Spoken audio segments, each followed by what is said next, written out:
Wesh YouTube, comment vas-tu? Tu l'as vu dans le titre, aujourd'hui je reviens pour un J'ai lu quoi? On va donc naturellement parler de mes dernières lectures. J'ai essayé de ne pas trop en mettre dans cette vidéo. J'ai mis 3 romans et 2 graphiques. Parmi ces 3 romans, il y en a 2 qui ont été lus dans le cadre, tu sais, de mes pavés de l'hiver là. Et il y a un service presse sur lequel j'ai pas mal de choses à dire. Et du coup, on va commencer tout de suite. Le premier livre dont je te parle aujourd'hui, c'est Nous étions les Mulvaney de Joyce Carol Oates, que j'ai ici au livre de poche et traduit par Claude Séban. Ce livre, je lui ai mis un 3,7 sur 5. Oui, encore une fois, mon système de notation, voilà. Hein, mais j'ai besoin que ce soit un peu précis, tu le sais. Honnêtement, je pourrais lui mettre un 4, j'ai un peu chipoté, mais on va y venir. Ce livre, il était dans mes pavés puisqu'il fait 700 pages dans lesquelles on nous dresse rapidement le portrait d'une famille, tu t'en doutes, les Mulvaney. Cette famille, elle nous est décrite comme la famille parfaite et c'est pas une perfection, tu sais, d'apparence, une perfection de surface, c'est qu'en fait, cette famille, elle vit dans une réelle harmonie. Ils nagent en plein bonheur, remplis d'amour. Ils vivent dans une toute petite ville de l'état de New York où tout le monde les connaît pour leur réussite et comme je te l'ai dit, pour leur bonheur. Et d'entrée de jeu, l'autrice, elle nous balade, tu vas le voir, hein, balader c'est le bon mot, d'un protagoniste à l'autre. On rencontre d'abord le père qui vient d'un milieu modeste. On nous explique donc son ascension sociale et la façon dont il a fait sa place. On rencontre son épouse, une mère un peu farfelue mais qui n'est qu'amour pour sa famille, tout simplement. De la ferme où ils vivent remplis de fleurs, d'animaux, c'est vraiment un environnement qui semble idyllique. Et on rencontre ensuite les 4 enfants, 3 garçons et une fille, Marianne. Et puis, un jour de Saint-Valentin, un drame survient. Un membre de la famille est touché, abîmé, et c'est la première fissure dans l'édifice, presque dans les fondations qu'est cette famille. Et tu te doutes, de là on va voir comment ils font pour encaisser la chose, pour la gérer au mieux, pour qu'elle ait le moins de répercussions possible. Autant te dire que des répercussions, il y en aura et bien plus qu'on ne le pense. Globalement, c'est un excellent roman. Je suis très contente d'avoir découvert ici la plume de Joyce Carol Oates, même si j'ai été très en colère une grosse partie du texte. J'ai eu une relation un peu amour-haine avec la plume justement de l'autrice. Je te disais plutôt qu'elle nous balade et c'est vraiment le sentiment que j'ai eu. Elle a l'art de nous promener avec une grande habileté. Son texte, il est dense. Vraiment, c'est foisonnant parce qu'elle brode énormément. Par exemple, pour commencer, elle nous présente un personnage, puis elle va presque se rattacher à un meuble de la pièce et nous raconter une anecdote autour de ce meuble, puis va partir sur toute autre chose. C'est un exemple que je te donne, mais elle a une façon d'étoffer l'histoire, et alors vraiment d'étoffer l'histoire avec des anecdotes dans les anecdotes dans les anecdotes. Elle nous raconte constamment des histoires dans l'histoire et je trouve que c'est un peu à double tranchant parce que c'est long. Long à un point où parfois moi ça m'a un petit peu décroché. J'avais tendance à un peu perdre le fil. Et en même temps, ça crée une proximité très particulière avec ces personnages parce qu'en fait, on se rend compte très vite que malgré nous, on est imprégné de ces souvenirs et donc quand des choses surviennent, elles ne surviennent pas juste à un personnage qu'on a rencontré il y a 100 pages. Elles arrivent, encore une fois, je dis n'importe quoi, mais au petit garçon qui, ce jour-là de telle année, avait fait telle chose. Et donc, c'est à la fois long et en même temps, je comprends le choix. Parce que, je me répète, mais la façon dont elle nous raconte ses souvenirs, on finit par avoir presque l'impression qu'ils nous appartiennent un peu aussi. Je sais pas si c'est clair. Je te parlais de colère et c'est vraiment un sentiment qui a été hyper présent pour moi tout au long du roman. De la colère, de l'incompréhension. J'ai eu la boule au ventre à bien des moments devant la chute de cette famille, devant les choix qu'ils font. Le récit, il est principalement raconté à travers les yeux du cadet et pourtant on passe quand même assez fréquemment d'un personnage à l'autre. On se rend compte de la puissance, de l'onde de choc, de ce qui s'est passé, de tout ce qui en est bousculé, des décisions qui sont alors prises pour tenter de sauver la famille. Et je te dis la façon dont on assiste à l'effritement du socle. Et du coup, cette famille qu'on prend en affection, on commence petit à petit à la détester, à détester ce qu'elle représente, à détester ce à quoi elle s'accroche à tout prix, au détriment de certains personnages. Et vraiment, je te dis, j'étais mal à l'aise et en colère une grosse partie du roman. Petite mention spéciale, j'ai beaucoup aimé le traitement du drame qui arrive à la jeune fille. Je te dis ça, tu te doutes un peu de quoi il est question ici. Je trouve que c'est abordé d'une manière très juste pour le propos de l'histoire. On comprend petit à petit ce qui s'est passé, puis ça monte en tension. J'ai beaucoup aimé, en tout cas moi personnellement, le traitement de la chose. Et puis, heureusement que la fin est telle qu'elle est, parce qu'elle nous permet un peu de reprendre notre souffle, et du souffle il en faut, parce qu'encore une fois c'est très dense. Mais ouais, moi j'ai beaucoup aimé cette fin, j'ai mis d'ailleurs dans mon commentaire Goodreads, il me semble, voilà madame, comment conclure une histoire, et je le pense très bonne conclusion à cette trame familiale. Enfin voilà, je suis très contente d'avoir découvert ce texte et j'aimerais beaucoup lire autre chose de cette autrice. À chaque fois, c'est ce que je dis quand j'ai aimé une œuvre, mais je sais qu'elle a écrit quand même beaucoup de choses et qu'ils sont assez facilement trouvables, donc voilà pour ce titre. Bon, il se peut que le cadrage ait un petit peu changé parce que naturellement j'ai été appelée pour savoir si je voulais des panneaux solaires sur ma maison, je n'en peux plus. Le livre dont je te parle ensuite, c'est un des premiers gros coups de cœur de cette année, c'est La Horde du Contrevent d'Alain Damasio que j'ai ici chez Folio SF. Ce livre, je lui ai mis un 5 sur 5.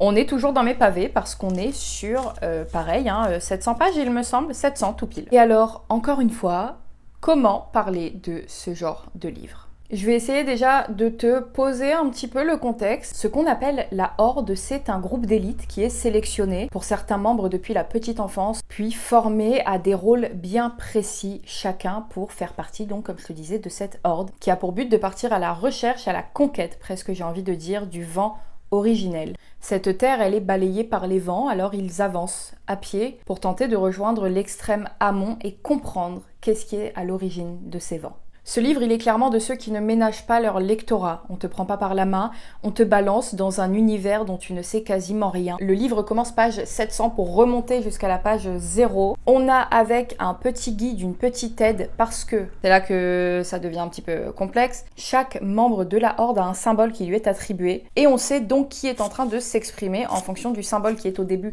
du paragraphe. Donc comment te dire que tu passes ton temps, du moins pour moi la première grosse partie du livre, à regarder sur la petite aide qui est en train de parler. C'est dense, c'est complexe, on nous donne en plus les informations au compte-gouttes, on est, je te dis, lancé d'emblée dans cette quête et on avance avec eux. Et ce grand voyage, alors je sais même pas si le mot est assez fort, c'est le voyage d'une vie, c'est l'objectif et le sens de leur vie, ce qu'ils sont en train de faire, c'est, tu le comprends, narré du coup par les différents membres de la Horde. Et je te dis, au début, c'est pas évident et ça demande du temps. Et le temps, c'est une notion très importante pour moi dans ce texte et on va y revenir un peu plus tard. Globalement, tu t'en doutes, vu ma note, ce texte, il m'a bluffé pour énormément de raisons. Déjà, le style. Chaque personnage a une manière de s'exprimer qui lui est vraiment propre. Ils ont tous des styles très marqués, ce qui fait qu'au bout d'un moment, on reconnaît aussi qui est en train de parler sans même voir le symbole. Et j'ai trouvé ça assez incroyable. De toute façon, le maniement de la langue est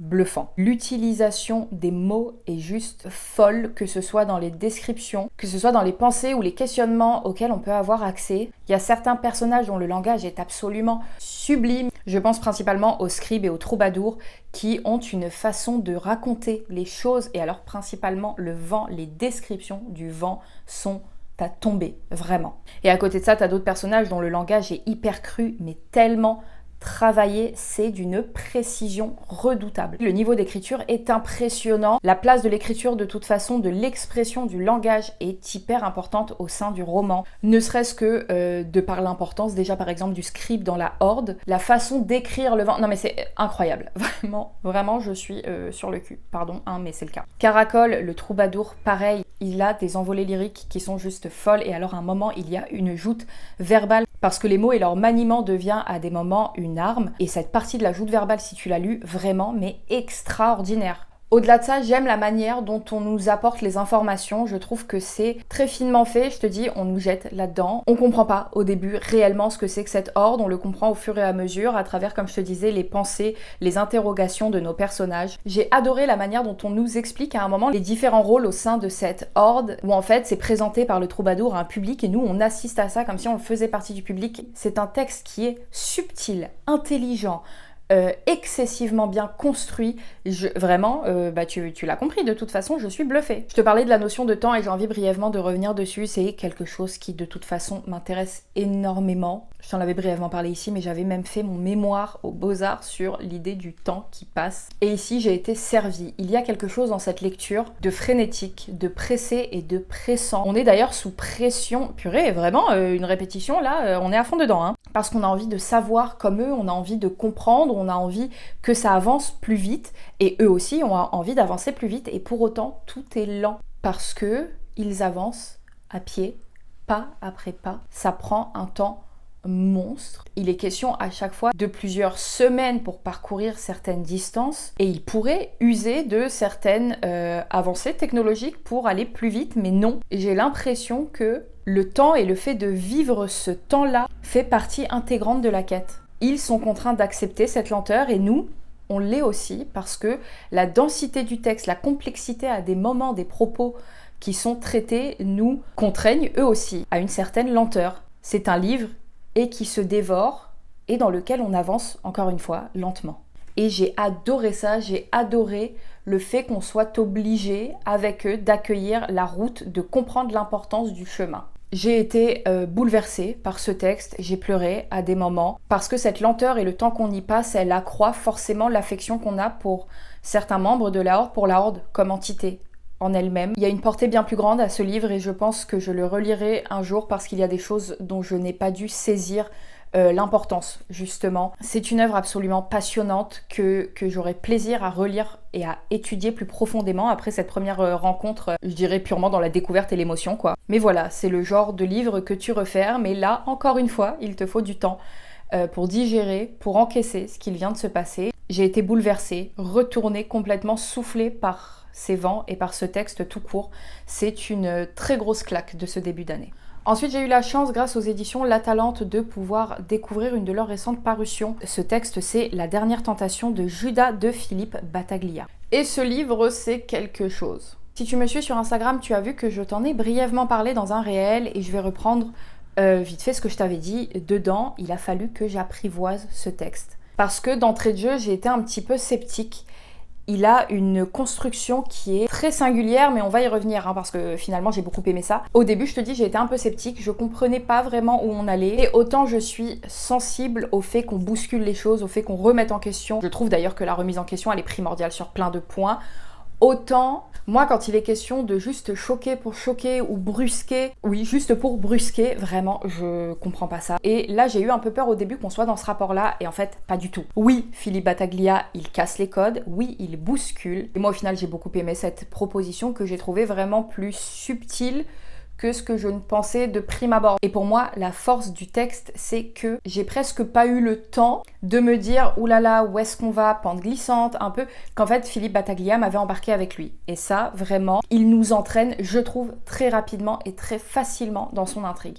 Et l'intrigue, justement, on y vient. L'histoire, elle prend place à Rome, de nos jours, et très vite, on fait la rencontre de nul autre que Judas, qui erre sur terre depuis la séparation avec son bien-aimé Jésus. Et un jour, il trouve une potentielle porte de sortie à cette immortelle fatalité, puisque vient d'être découverte une ancienne prophétie. Un évangile écrit par Satan lui-même qui révélerait la vérité sur beaucoup de choses, dont la trahison de Judas, et qui donc lui permettrait potentiellement de retrouver son cher et tendre Jesus. Et une fois que j'ai été prise dans l'intrigue, j'ai décidé de voir ça comme une réécriture mythologique, et c'est une très très bonne, pour moi, réécriture mythologique. Parce qu'à partir de ce moment-là, on part dans ce que moi j'ai appelé un page-turner biblique, une espèce de thriller religieux un peu beaucoup barré, mais tellement entraînant. Et je te dis, j'avais peur qu'on soit sur quelque chose de juste un peu heurtant, parce que c'est parfois le cas quand on parle de religion. Pour moi, du moins, ça n'a pas du tout été le cas. Alors oui, je te l'ai dit, ça bouscule, ça casse les codes, ça chamboule des idées tout en s'appuyant sur d'autres idées qui sont pour la plupart déjà préexistantes. Et j'ai trouvé que pour beaucoup de choix, c'était habile et franchement intelligent. Le style qu'emploie ici Philippe Battaglia, moi je l'ai trouvé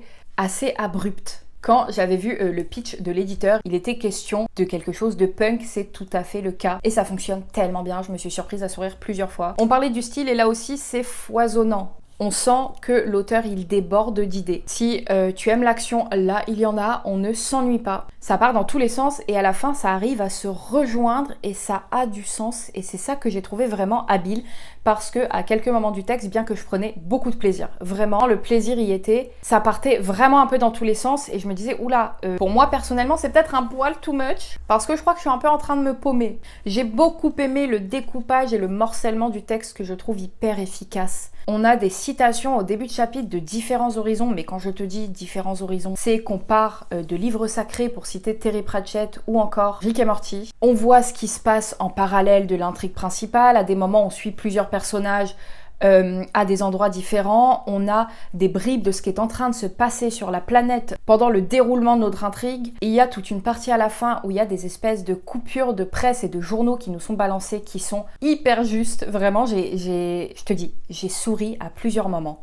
Et vraiment, j'ai trouvé le rythme hyper intéressant. Il me semble que la fin du résumé du texte, c'est un truc genre après tout, la Bible c'est de la pop culture et on est complètement là-dedans. On est dans une rencontre entre Bible et pop culture qui est un peu détonnante, mais qui fonctionne. Et je te dis, ça c'est vachement mis en avant de par le nombre de références pop. Et quand on parle de références, j'ai été très sensible justement à ces références religieuses qui sont super pointilleuses. Il sait de quoi il parle et c'est pour ça qu'il peut se permettre aussi de partir dans tous les sens. C'est parce que dans ce côté qui semble très déstructuré, il y a une vraie cohérence sur beaucoup de choses. Il y a une espèce de montée en puissance et à la fin on est complètement bousculé dans cette tornade qui part pour le coup vraiment dans plein de sens. Et puis la fin arrive et tout s'éclaire. J'ai beaucoup aimé la fin que moi perso j'ai trouvé hyper juste et qui je trouvais offrait justement une clarté à tout le reste. C'est comme s'il avait un peu distillé tout son joyeux bordel pour en extraire l'élixir. Et celui-ci, il est clair, il est limpide, il est juste et du coup je le trouve percutant.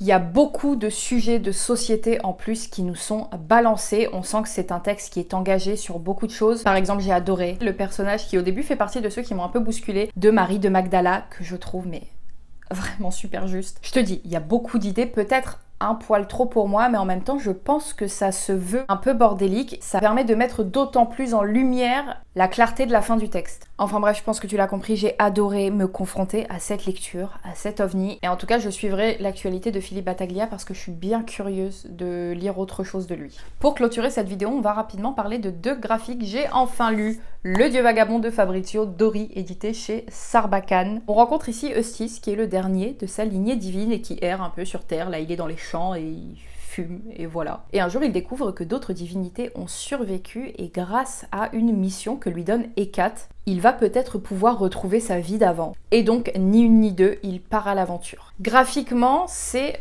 pas forcément tout à fait ma came, et en fait, très vite, j'ai été mais complètement séduite par les illustrations. Il y a quelque chose d'onirique, de magique. L'utilisation des palettes de couleurs est hyper efficace parce que tout au long de ce voyage, dans lequel il est accompagné d'ailleurs par des drôles de personnages, il y a plusieurs scènes, c'est presque découpé un peu en actes, enfin moi j'y vois ça mais c'est pas forcément le cas, mais il y a une vraie découpe entre les scènes et elle est appuyée par le choix des couleurs. À chaque fois, le titre du chapitre dans lequel on rentre est hyper harmonieusement intégré à la planche et à chaque fois qu'on change d'univers, c'est très marqué et j'ai adoré ça. J'ai vraiment passé du temps à contempler certaines planches parce que si l'histoire est foisonnante, le dessin l'est d'autant plus. Et je te dis, ces illustrations, elles sont riches, elles sont vivantes, enfin vraiment, c'est juste canon quoi. C'est un vrai voyage qu'on vit ici où Eustace va rencontrer plein de gens, va rencontrer plein de petits mondes et on est très vite entraîné, on se balade avec eux dans cette épopée. Et alors oui, on est dans de la mythologie, mais on est presque dans de la féerie quoi. Il y a quelque chose de très magique qui se dégage de cette œuvre, moi je trouve. Et cette magie qui est apportée comme ça dans le texte, franchement, elle fait du bien. C'est envoûtant, c'est superbe, tu comprends, j'ai adoré ce graphique. Et du coup, eh bien, je vais devoir lire la suite. Forcément quoi. Le dernier graphique dont je te parle aujourd'hui, on va passer brièvement dessus parce que je t'en ai déjà parlé dans mon précédent vlog. J'ai lu le premier tome des 5 terres qui s'appelle De toutes mes forces, qui est écrit par Le Reculé et Llewellyn. Llewellyn, c'est un collectif, il me semble, si je dis pas de bêtises. Où on va rentrer dans un univers un peu médiéval, fantastique, avec des animaux au pouvoir. Enfin bref, il n'y a que des animaux et le roi Cyrus, les mourants. Et on comprend vite que naturellement ce trône bientôt vide est au centre de toutes les convoitises. C'est court, hein, c'est une entrée en matière, on est vraiment ici en train de poser les bases et de construire le socle de l'intrigue. Donc on commence à nous montrer les acteurs principaux, les premiers traits, la première esquisse de ce que va être l'intrigue, du moins politique ici. Je trouve que cette entrée en matière elle est hyper efficace parce qu'on comprend ce qui va se jouer. On termine, mais sur un événement, vraiment la dernière page, elle m'a choquée. On comprend que ça va être intense et je te dis vraiment la conclusion, on ferme le tome et on n'a qu'une hâte, c'est de se jeter sur le tome suivant. C'est très bien fait, je suis très curieuse et j'ai hyper hâte de lire la suite. On a donc fait le tour de ces quelques lectures. Si tu en as lu certaines, n'hésite pas à me dire comme d'habitude ce que tu en as pensé. Qu'est-ce que tu es en train de lire? Moi, je suis actuellement en train de finir La Chambre de Françoise Chandernagor qui me ravage le cœur. Et du coup, en parallèle, je viens d'entamer Le Maître des Illusions parce que j'ai pas forcément envie de lire La Chambre tout le temps. hein. Donc toi, dis-moi ce que tu es en train de lire. J'espère que cette vidéo t'a plu, j'espère que tu as passé un bon moment en ma compagnie. Moi, je te retrouve très bientôt pour une prochaine vidéo et d'ici là, prends bien soin de toi.